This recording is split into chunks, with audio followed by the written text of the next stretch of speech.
Shock! Ukraine is breaking the front. Step by step, the blue and yellow is rising. The truth is breaking through the fakes. The occupier is abandoning positions and leaving people under arms. Moscow is sending in a women's battalion. The Kremlin is in despair. The front is collapsing. Russia is turning the war into a meat grinder, and in the very heart of the Russian Federation, an explosion turns the world upside down. Retribution is inevitable, even deep in the Russian rear. All the details right now. Hello, this is Ukraine Today. I'm Solomia Dolik, bringing you the latest events. Step by step, Ukraine is taking back what is hers. In Donetsk region, a new flag appears on the map of freedom. Ukrainian paratroopers have liberated Kucheriavyi Yar in the Dobropilya direction. After fierce fighting, soldiers of the 132nd Separate Reconnaissance Battalion of the Air Assault Forces entered the village and raised the Ukrainian flag. The blue and yellow flag flying over the rooftops of liberated Kucheriavyi Yar is a symbol of life, freedom, and the indomitable spirit of the Ukrainian people.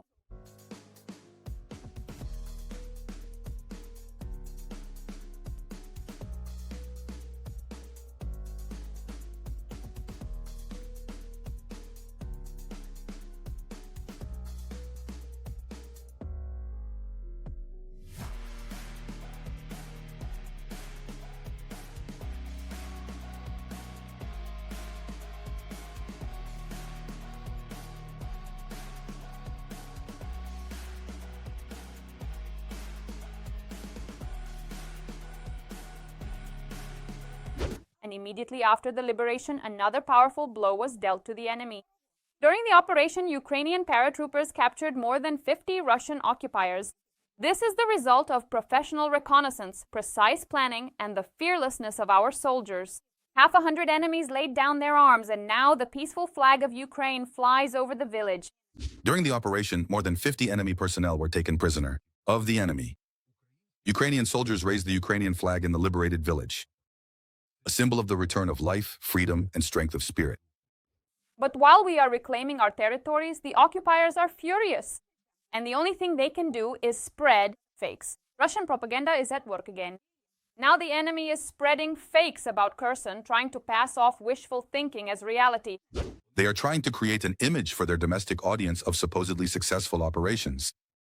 However, in reality, there is no advance of the occupying forces in the suburbs of Kherson. All areas, including Sadovy and Antonivka, are controlled by Ukrainian units.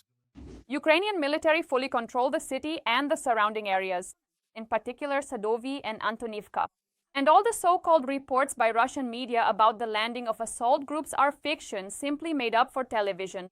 Such statements exist only in the sick imagination of Russian war criminals.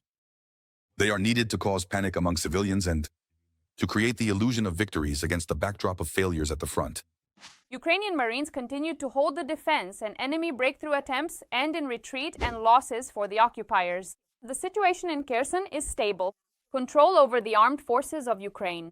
And the truth is on the side of those who defend their land. In despair and helplessness, the Russian command is already sending women into assaults. Yes, you heard that right. Women with rifles against Ukrainian positions. The 110th Separate Mechanized Brigade released a video showing how 2 female Russian assault troops were eliminated.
Thank you so much for watching this video. We truly appreciate you taking the time out of your day to join us. Your support and interest mean a great deal to us, and we hope that you found the content enjoyable and informative. We are grateful to have you as part of our audience, and we look forward to sharing more videos with you in the future. Once again, thank you for being here and for spending your valuable time with us.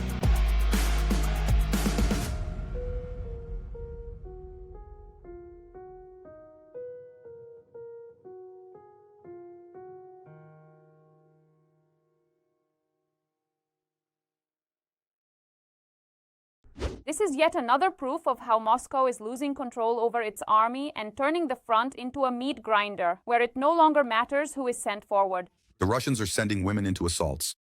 The 110th, together with their brothers in arms from the 150th of the 4th Separate Mechanized Brigade, spotted and eliminated 2 female occupiers. Ukrainian defenders are standing strong.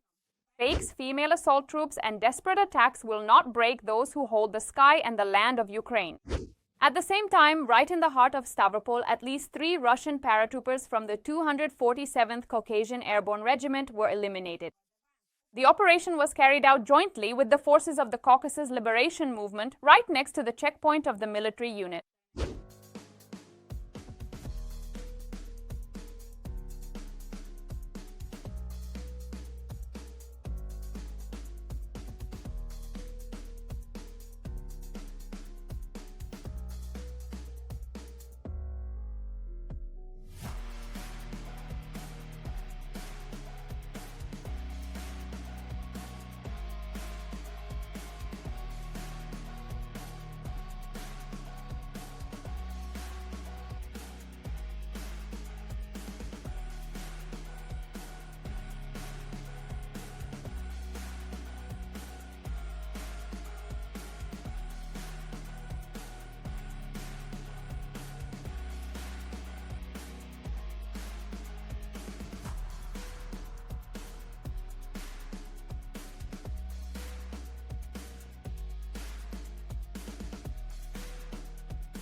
According to Ukrainian intelligence, the eliminated soldiers had been fighting against Ukraine since 2014 and were involved in numerous war crimes.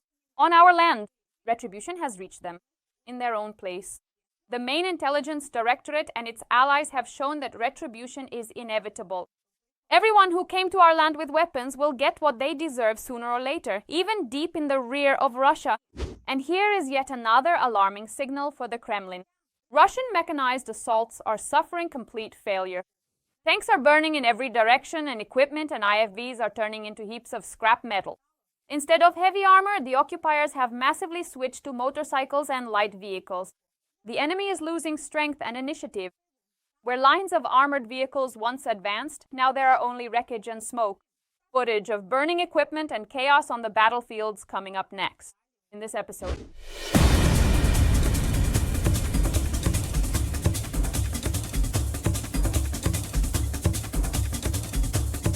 Russian mechanized assaults are suffering complete failure. Equipment is burning in all directions, and the occupiers are being transferred to motorcycles. Strikes by the Ukrainian armed forces on Russian rear positions are undermining Putin's economy, and Russian citizens are now openly calling for a strike on the Kremlin.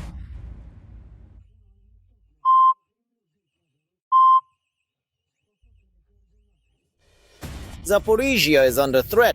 What all military analysts have been talking about has begun. And also Pokrovsk, the thorn in the Kremlin side. It is holding out, drawing Russian reserves to itself and preventing Moscow from gaining a strategic advantage along the entire front line.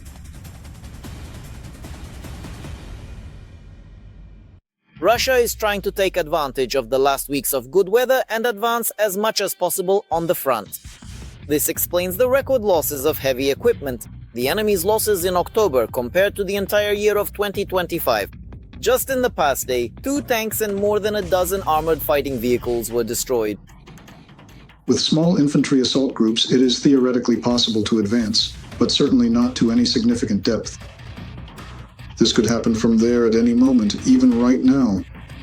An attempt is being made to launch a mechanized offensive with the goal of breaking through the front line across a width of at least 6 to 8 kilometers, as described in military textbooks and combat regulations, and to advance at least several dozen kilometers. Heavy equipment is used for this purpose. The most well-prepared assault units, both in terms of equipment and personnel, are traditionally concentrated in the Pokrovsk direction. However, round-the-clock attacks have not brought the occupiers the desired result.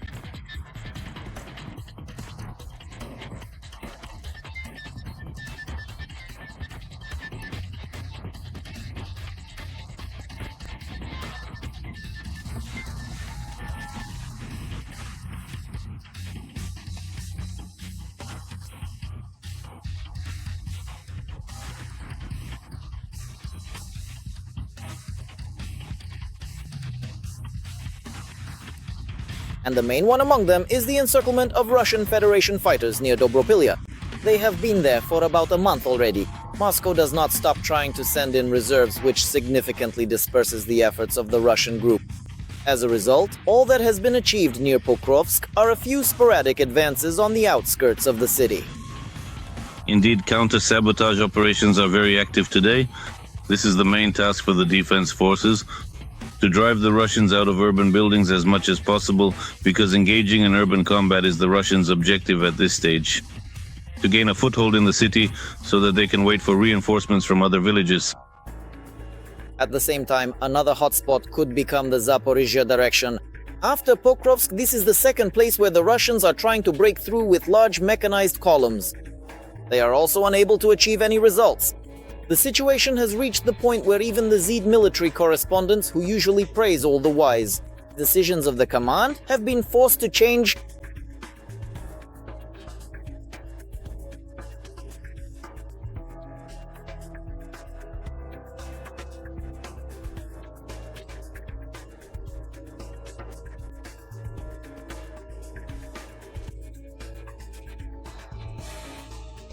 They are recruiting people just to be wiped out in these columns. The losses in the occupiers' high offices have long since stopped being counted. The main thing is to ensure an advance at any cost, and where there is none, at least to show some semblance of pressure. I believe that for Ukraine, it is important to get as close as possible to the regional center of Zaporizhzhia. Control over this settlement would not only allow Vladimir Putin to claim that he controls all of Zaporizhzhia, but also to seriously destroy the infrastructure, primarily the industry of this regional center in the south of Zaporizhzhia. In the region, there is a considerable distance between settlements, which means the enemy has the opportunity to maneuver forces and resources. At the same time, today's maneuvers are mainly aimed at controlling Ukrainian logistics. After all, a large weapons hub in the form of the regional center allows the armed forces of Ukraine to quickly deliver ammunition and reserves.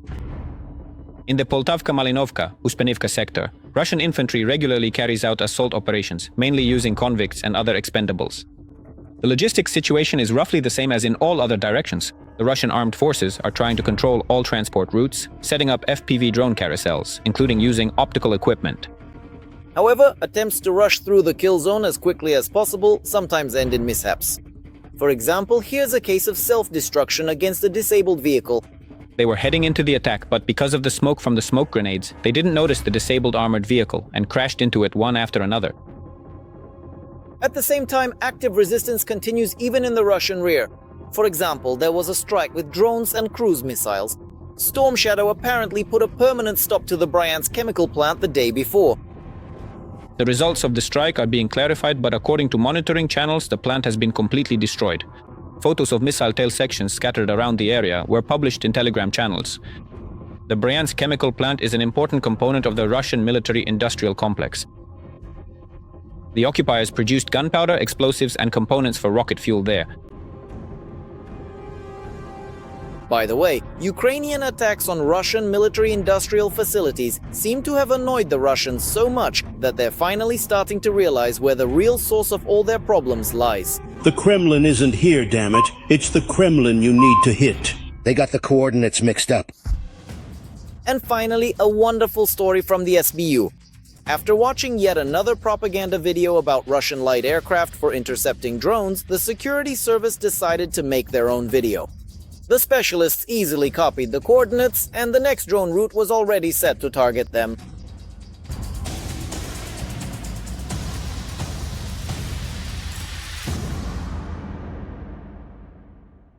Every voice matters. Join our community, support independent journalism, and help us bring you the truth from Ukraine. Become a member of Ukraine today. Join us now. Half a year of hellish fighting for Pokrovsk, and not a single step back. The armed forces hold the lines, breaking every attempt by the enemy to break through.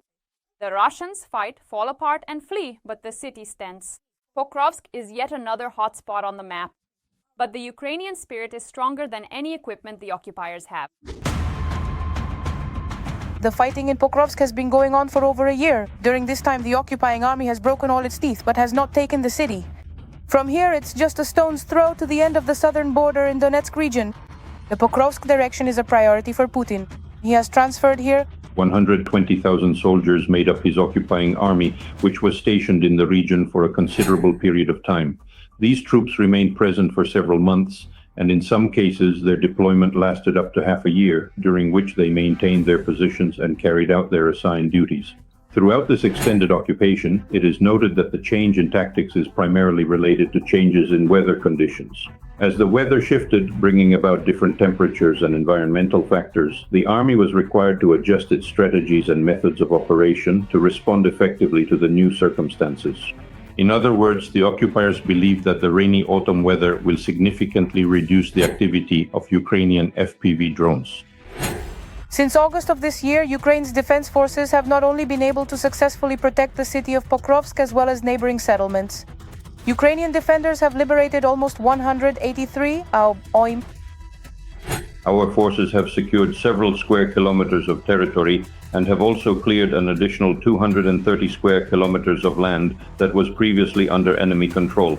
This means that these areas are now free from hostile forces and are under our supervision. However, at this time, it is not possible to take full control of the Pokrovsk agglomeration. Despite the progress made and the significant advances achieved, the complete and total control of the Pokrovsk agglomeration remains out of reach for now. In addition, Ukrainian fighters have neutralized at least 13,945 Russian invaders. Of these, 8,402 are irrecoverable losses, 5,419 wounded, and 124 captured. The occupiers have also lost nearly 1,300 units of equipment and weaponry. In other words, this is about the use of the so-called expendable tactics. The occupiers are well aware that out of that amount of armored vehicles, which includes not only tanks but also IFVs and APCs, at most 20% will actually reach the positions of Ukraine's defense forces. And accordingly, the same proportion applies to the landing troops, meaning manpower. The occupiers use this tactic primarily to solve complex political problems. It's not even about a complex military objective. The Russian dictator needs to demonstrate to the United States before the start of the negotiation process in Hungary that the occupying army has achieved some tactical successes. Despite losses and a shortage of personnel, in recent days an enemy sabotage and reconnaissance group managed to penetrate into the center of Pokrovsk. Local public channels report that during their advance, the Russians violated international humanitarian law and killed city residents. This happened in the area of the railway station. One woman was miraculously saved by a local resident. Unfortunately, the occupiers are increasingly using the residents of Pokrovsk as human shields, or they simply shoot unarmed people right on the streets of their own city. However, Ukrainians are bravely holding the defense and destroying the enemy even as they approach Pokrovsk. In this video, you can see the defenders of Pokrovsk. With a single FPV drone, they neutralized 10 occupiers at once who were moving at night in a truck near Selidov. The enemy continues to look for weak spots and probe the Ukrainian defenses in Mirnohrad, Pokrovsk district. A small group of occupiers broke into the city, but was immediately destroyed by the Ukrainian armed forces. because they use a local buildings B, the local population as a human shield. This creates additional problems for the Ukrainian defense forces when neutralizing Russian assault troops.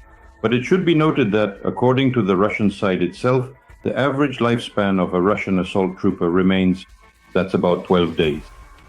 The president of Ukraine, Volodymyr Zelensky, is convinced that Russia is not interested in developing the occupied areas of Donbas and will use the seized territories only for showcase events under the slogan, "We won the war." In addition, the Supreme Commander-in-Chief stated that Ukraine wants to end the war justly and securely.